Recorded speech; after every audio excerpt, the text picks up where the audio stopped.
ಹಿಂದಿನಿಂದ ಕೇಳಿಬರುವ ಹೆಜ್ಜೆಗಳ ಸಪ್ಪಳಕ್ಕೆ ನಂದಿನಿ ಒಮ್ಮೆ ಬೆಚ್ಚಿಬಿದ್ದಳು. ಆ ಹೆಜ್ಜೆಗಳ ಶಬ್ದ ಅವಳಿಗೆ ಪರಿಚಿತವಾಗಿತ್ತು. ಅವನು ಮನೆಯಲ್ಲಿದ್ದಾನೋ ಇಲ್ಲವೋ ಎಂಬ ಗೊಂದಲ ಅವಳ ಮನಸ್ಸನ್ನು ಆವರಿಸಿತು. ಉಸಿರಾಟ ಸ್ವಲ್ಪ ವೇಗವಾಯಿತು. ಅಯ್ಯೋ ದೇವ್ರೆ, ನಾನು ಹೇಳಿದ ಆ ಹುಚ್ಚು ಕಥೆಯನ್ನು ಅವರು ಕೇಳಿಬಿಟ್ಟಿರಬಹುದು ಎಂಬ ಯೋಚನೆಯೇ ಅವಳ ಮುಖವನ್ನು ಕೆಂಪುಗೊಳಿಸಿತು. ಅಷ್ಟರಲ್ಲಿ ವಿರಾಟ್ ನಿಧಾನವಾಗಿ ಅವಳ ಹತ್ತಿರ ಬರುತ್ತಿದ್ದ. ಆದರೆ ನಂದಿನಿ ಮತ್ತು ಮಿಂಚು ಒಟ್ಟಿಗೆ ಕುಳಿತು ಊಟ ಮಾಡುತ್ತಿರುವುದನ್ನು ನೋಡಿ ತೊಂದರೆ ಕೊಡಬಾರದೆಂದು ತಾನೇ ನಿರ್ಧರಿಸಿ ಯಾವುದೇ ಮಾತನಾಡದೆ ಮೌನವಾಗಿ ಹಿಂದಿರುಗಿದನು. ಅವನು ಹಿಂದಿರುಗಿದನ್ನು ಕಂಡ ನಂದಿನಿ ಆಳವಾದ ಉಸಿರೆಳೆದಳು. ಮನಸ್ಸಿನಲ್ಲಿದ್ದ ಆತಂಕ ಸ್ವಲ್ಪ ತಗ್ಗಿದಂತಾಯಿತು. ಮಿಂಚುವಿಗೆ ಊಟ ಮಾಡಿಸಿ ಇಬ್ಬರು ಮತ್ತೆ ಗಾರ್ಡನ್ ಕಡೆ ಹೋದರು. ಅವರನ್ನು ಮಾತನಾಡಿಸಬೇಕೆಂದು ಕಾಯುತ್ತಿದ್ದ ವಿರಾಟ್ ನಂದಿಯನ್ನು ನೋಡಿ ಗಂಭೀರವಾಗಿ ಎಚ್ಚರಿಸಿದನು. ಮಿಂಚುವಿನ ಸುರಕ್ಷತೆ ತುಂಬ ಮುಖ್ಯ. ಸ್ವಲ್ಪ ಎಚ್ಚರ ತಪ್ಪಿದರೂ ಅಪಾಯವಾಗಬಹುದು. ಭದ್ರತೆ ಇಲ್ಲದೆ ಹೊರಗೆ ಹೋಗಬೇಡಿ ಎಂದು ಕಟ್ಟುನಿಟ್ಟಿನ ಸೂಚನೆಗಳನ್ನು ನೀಡಿದನು. ಸ್ವಲ್ಪ ಹೊತ್ತು ಮಾತುಕತೆ ನಡೆಯಿತು. ನಂದಿನಿ ಮಿಂಚುವನ್ನು ಆಟ ಆಡಿಸುತ್ತಾ ಅವಳ ನಗುವಲ್ಲೇ ತನ್ನ ಆಯಾಸವನ್ನು ಮರೆಸಿಕೊಳ್ಳುತ್ತಿದ್ದಳು. ರಾತ್ರಿ ಆಯಿತು. ಇಡೀ ದಿನ ಮಿಂಚುವನ್ನು ನೋಡಿಕೊಂಡ ನಂದಿನಿ ಸಂಪೂರ್ಣವಾಗಿ ಸುಸ್ತಾಗಿದ್ದಳು. ಮೈಕೈಯೆಲ್ಲ ನೋವಿನಿಂದ ತುಂಬಿತ್ತು. ಶಾರದಮ್ಮ ಮಿಂಚುವನ್ನು ಕರೆದುಕೊಂಡು ಹೊರಗೆ ಹೋಗಿದ್ದನ್ನು ಅವಳು ಗಮನಿಸಲಿಲ್ಲ. ಮಿಂಚುವನ್ನು ಎತ್ತಿಕೊಂಡೇ ಊಟ ಮುಗಿಸಿ ನಿದ್ದೆಯ ಕಣ್ಣಲ್ಲೇ ಅವಳನ್ನು ರೂಮಿಗೆ ಕರೆದುಕೊಂಡು ಹೋಗಿ ಬೆಡ್ಶೀಟ್ ಹೊದಿಸಿ ನೀರು ಕುಡಿದು ಅಲ್ಲೇ ಮಲಗಿಬಿಟ್ಟಳು. ಮತ್ತೊಂದೆಡೆ ವಿರಾಟ್ ಕ್ಲೈಂಟ್ ಜೊತೆ ಊಟ ಮುಗಿಸಿ ಮನೆಗೆ ಬಂದನು. ಕೋಣೆಯಲ್ಲಿ ಮಂದ ಬೆಳಕು ಹಾಕಿ ಲ್ಯಾಪ್ಟಾಪ್ ಬ್ಯಾಗನ್ನು ಮೇಜಿನ ಮೇಲೆ ಇಟ್ಟು ಕೋಟ್ ತೆಗೆದು ಶರ್ಟ್ ಬಿಚ್ಚಿಕೊಂಡನು. ಒಂದರಿಂದ ಒಂದು ಮೀಟಿಂಗ್ಗಳಿಂದ ಅವನು ತುಂಬ ಸುಸ್ತಾಗಿದ್ದ. ಸ್ವಲ್ಪ ಹೊತ್ತು ಸೋಫಾದಲ್ಲಿ ಮುಖ ಮುಚ್ಚಿಕೊಂಡು ಕುಳಿತ. ನಂತರ ಹಾಸಿಗೆ ಮೇಲೆ ಒರಗಿದನು. ಹಾಸಿಗೆ ಮೇಲೆ ಮಲಗುತ್ತಿದ್ದಂತೆ ಒಂದು ಪರಿಚಿತ ಪರಿಮಳ ಅವನ ಮೂಗಿಗೆ ತಟ್ಟಿತು. ಅದೇ ಸುಗಂಧ ಮತ್ತೆ ಬಂತೆ ಬರುತ್ತಿತ್ತು. ಆದರೆ ಆಯಾಸ ಅಷ್ಟೊಂದು ಹೆಚ್ಚಾಗಿದ್ದರಿಂದ ಅದು ಎಲ್ಲಿಂದ ಬರುತ್ತದೆ ಎಂಬುದನ್ನು ಯೋಚಿಸುವ ಸ್ಥಿತಿಯಲ್ಲಿರಲಿಲ್ಲ. ಹಾಸಿಗೆ ದೊಡ್ಡದಾಗಿದ್ದರಿಂದ ಮತ್ತೊಂದು ಮೂಲೆಯಲ್ಲಿ ಮಲಗಿದ. ನಂದಿನಿಯ ಉಪಸ್ಥಿತಿ ಅವನ ಗಮನಕ್ಕೆ ಬಂದೇ ಇರಲಿಲ್ಲ. ಮಧ್ಯರಾತ್ರಿ ವಿರಾಟ್ ನಿದ್ರೆಯಲ್ಲಿ ಪಕ್ಕಕ್ಕೆ ಹೊರಳಿದನು. ಅವನ ಮುಖದ ಹತ್ತಿರ ಯಾರೋ ಬಿಸಿ ಉಸಿರು ತಾಕಿದಂತೆ ಅನಿಸಿತು. ನಿದ್ರೆಯಲ್ಲೇ ಕೈ ಚಾಚಿದಾಗ ಅವನ ಕೈ ನಂದಿನಿಯ ತುಟಿಗೆ ತಾಕಿತ್ತು.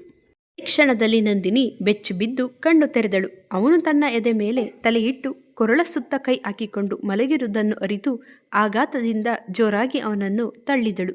ತಳ್ಳಿದ ರಭಸಕ್ಕೆ ವಿರಾಟ್ ಕೂಡ ಎಚ್ಚರಗೊಂಡನು.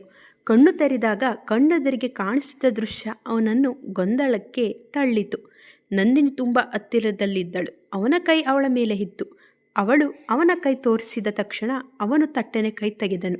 ಕೋಪ ಮತ್ತು ಗೊಂದಲ ಅವನ ಕಣ್ಣಲ್ಲಿ ಸ್ಪಷ್ಟವಾಗಿತ್ತು. ಏನಿದು ನಂದಿನಿ ಎಂದು ಕೇಳುತ್ತಲೇ ಎದ್ದು ಕುಳಿತನು. ನಂದಿನಿ ಧೈರ್ಯ ಸಂಗ್ರಹಿಸಿ, ನನ್ನ ರೂಮಿನಲ್ಲಿ ನೀವೇನು ಮಾಡ್ತಾ ಇದ್ದೀರಾ ಎಂದು ಕೇಳಿದಳು. ವಿರಾಟ್ ತಕ್ಷಣ ದೀಪ ಹಚ್ಚಿದನು. ಕೋಣೆಯಲ್ಲಿ ಬೆಳಕು ಹರಡಿತು. ಅವನು ಗಂಭೀರವಾಗಿ, ಇದು ನನ್ನ ಕೋಣೆ. ಈ ಪ್ರಶ್ನೆಯನ್ನು ನಾನು ಕೇಳಬೇಕು. ನೀನು ಇಲ್ಲಿ ಏನು ಮಾಡ್ತಿದ್ದೀಯಾ ಎಂದನು. ಅವನ ಮಾತು ಕೇಳಿ ನಂದಿನಿಯ ಕಣ್ಣುಗಳು ಕಾಸಾಗಲಾಗದವು. ಅವಳು ಮತ್ತೆ ಕೋಣೆಯನ್ನು ಗಮನಿಸಿ ನೋಡಿದಳು. ಗೋಡೆಯ ಮೇಲೆ ಇದ್ದ ದೊಡ್ಡ ಪೇಂಟಿಂಗ್ ಮತ್ತು ಮಿಂಚುವಿನ ಫೋಟೋ ಕಂಡ ಕ್ಷಣದಲ್ಲೇ ಅವಳಿಗೆ ಎಲ್ಲ ಅರ್ಥವಾಯಿತು. ನಿಜಕ್ಕೂ ಇದು ವಿರಾಟ್ನ ಕೋಣೆ. ಅವಳು ತಕ್ಷಣ ಎದ್ದು ಅವನಿಂದ ದೂರ ನಿಂತಳು. ಮುಖ ನಾಚಿಕೆಯಿಂದ ತಗ್ಗಿತ್ತು. ಗಂಟಲು ಮೌನದಿಂದ ತುಂಬಿತ್ತು. ಮೊದಲ ದಿನದಲ್ಲೇ 2 ದೊಡ್ಡ ತಪ್ಪುಗಳನ್ನು ಮಾಡಿದಂತೆ ಅವಳಿಗೆ ಅನಿಸಿತು. ಬಲೆಯಲ್ಲಿ ಸಿಲುಕಿದ ಬೆಕ್ಕಿನಂತೆ ಅವಳ ಪರಿಸ್ಥಿತಿ. ವಿರಾಟ್ ಅವಳ ಮುಖವನ್ನು ಗಮನಿಸಿದನು. ಅವಳ ಕಣ್ಣಲ್ಲಿ ನಾಚಿಕೆ ಮತ್ತು ಪಾಪ ಪ್ರಜ್ಞೆ ಸ್ಪಷ್ಟವಾಗಿ ಕಾಣುತ್ತಿತ್ತು. ಇದು ಉದ್ದೇಶಪೂರ್ವಕವಾಗಿ ನಡೆದದ್ದಲ್ಲ ಎಂಬುದು ಹೀಗೆ ಅರಿವಾಯಿತು. ಬೆಳಗ್ಗೆಯಿಂದ ಮಿಂಚುವನ್ನು ನೋಡಿಕೊಂಡು ಸುಸ್ತಾಗಿರಬಹುದು ಎಂದು ಅವನು ಮನಸ್ಸಿನಲ್ಲೇ ಯೋಚಿಸಿದನು. ಆದರೆ ಅವನ ಕಣ್ಣುಗಳು ಅಚಾನಕ್ ಅವಳ ನಡುವಿನ ಮೇಲೆ ನಿಂತವು. ಸ್ವಲ್ಪ ಹೊತ್ತಿನ ಹಿಂದೆ ತನ್ನ ಕೈ ಅಲ್ಲಿಂದ ವಿಚಾರ ಅವನ ಮನಸ್ಸನ್ನು ಅಸ್ಥಿರಗೊಳಿಸಿತು. ನಂದಿನಿ ತಕ್ಷಣ ಹಾಸಿಗೆ ಮೇಲೆ ಇದ್ದ ದುಪ್ಪಟವನ್ನು ಹಾಕಿಕೊಂಡು ಸಾರಿ ಸರ್ ಎಂದಳು. ಧ್ವನಿ ಭಯದಿಂದ ಕಲ್ಲಿನಂತೆ ಗಟ್ಟಿಯಾಗಿತ್ತು. ಹಿಂದಿರುಗಿ ನೋಡದೆ ಅವನ ಕೋಣೆಯಿಂದ ಸೂಪರ್ ಫಾಸ್ಟ್ ಎಕ್ಸ್ಪ್ರೆಸ್ನಂತೆ ಹೊರಟಳು. ರೂಮಿಗೆ ಬಂದು ಬಾಗಿಲು ಮುಚ್ಚಿದ ನಂದಿನಿ ಹೃದಯದ ಮೇಲೆ ಕೈ ಇಟ್ಟುಕೊಂಡು ಅಲ್ಲೇ ನಿಂತಳು. ಹೃದಯ ಬಡಿತ ನಿಧಾನವಾಗತೊಡಗಿತು. ನಾನು ಅವರ ಹಾಸಿಗೆಯಲ್ಲಿ ಅವರ ಪಕ್ಕದಲ್ಲೇ ಮಲಗಿದ್ದೇನಾ ಎಂಬ ಯೋಚನೆ ಅವಳನ್ನು ಸುಡುತ್ತಿತ್ತು. ಅವರು ನನ್ನ ಬಗ್ಗೆ ಏನು ಯೋಚಿಸುತ್ತಾರೋ ಎಂಬ ಭಯ ಅವಳ ಮನಸ್ಸನ್ನು ಕಾಡುತ್ತಿತ್ತು. ತನ್ನನ್ನು ತಾನೇ ಶಪಿಸಿಕೊಂಡು ಹಾಸಿಗೆಯ ಮೇಲೆ ಬಿದ್ದಳು. ಆಯಾಸ ಕೊನೆಗೆ ಗೆದ್ದು ಅವಳು ನಿದ್ರೆಗೆ ಜಾರಿದಳು. ಇನ್ನೊಂದೆಡೆ ವಿರಾಟ್ ಹಾಸಿಗೆ ಮೇಲೆ ಮಲಗಿದ್ದರೂ ಮನಸ್ಸಿಗೆ ಶಾಂತಿ ಇರಲಿಲ್ಲ. ಕೋಣೆ ಇನ್ನು ನಂದಿನಿಯ ಮೃದುವಾದ ಸುಗಂಧದಿಂದ ತುಂಬಿತ್ತು. ಎಷ್ಟೇ ಪ್ರಯತ್ನಿಸಿದರೂ ಆ ವಾಸನೆ ಅವನನ್ನು ಬಿಡಲಿಲ್ಲ.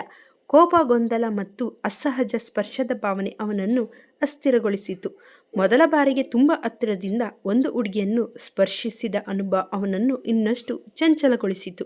ಮಿಂಚುವನ್ನು ಎತ್ತಿಕೊಂಡು ಗೆಸ್ಟ್ ರೂಮ್ಗೆ ಹೋಗಿ ಮಲಗಿದನು. ಬೆಳಗ್ಗೆ ಎದ್ದ ತಕ್ಷಣವೇ ಬೆಡ್ಶೀಟ್ ಬದಲಾಯಿಸಲು ಹೇಳಿ ಜಿಮ್ಗೆ ಹೋಗಿ ಫ್ರೆಶ್ ಆಗಿ ಕೆಳಗೆ ಬಂದನು.